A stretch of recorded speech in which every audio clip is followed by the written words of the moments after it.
Mesdames, Messieurs, bonjour. Ravi de vous retrouver pour cette nouvelle édition du JT Cultures et Marchés. Nous commencerons cette émission en évoquant le nouveau record du prix du blé sur Euronext qui a dépassé les 300 € par tonne.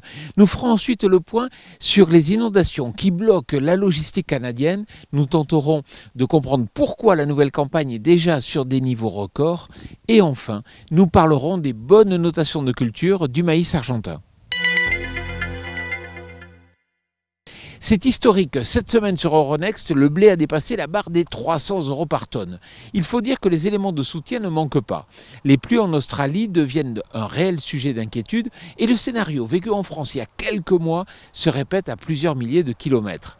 N'oublions pas la forte demande sur le marché mondial depuis le début de la campagne, alors que des restrictions à l'export de blé sont en vigueur en Russie. Il n'en fallait pas plus pour porter les cours au-delà des 300 € par tonne.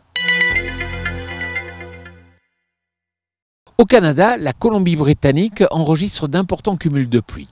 Par endroits, plus de 3 mois de pluie ont été enregistrés en l'espace de 2 jours. Imaginez.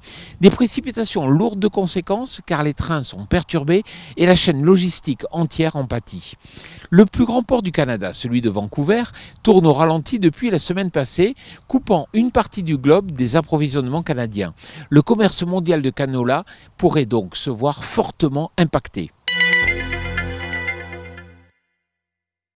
Nous l'avons évoqué, les cours du blé sont sur des niveaux historiques. Ainsi, les prix de la nouvelle campagne en profitent pour s'afficher sur des niveaux jamais atteints d'une campagne à l'autre, à près de 270 € par tonne. Or, le sec s'installe aux États-Unis, confirmant que la période de risque climatique est encore devant nous, affaire à suivre. 91%, c'est la part des surfaces de maïs notées en bonnes conditions de culture en Argentine. Ces disponibilités sont indispensables pour détendre les bilans mondiaux et il sera important de surveiller le phénomène climatique La Niña, attendu prochainement et susceptible d'apporter encore des conditions sèches et chaudes en Amérique du Sud. Pour rappel, ce même phénomène est à l'origine de la récolte catastrophique de maïs l'an passé au Brésil et de la hausse mondiale des cours du maïs.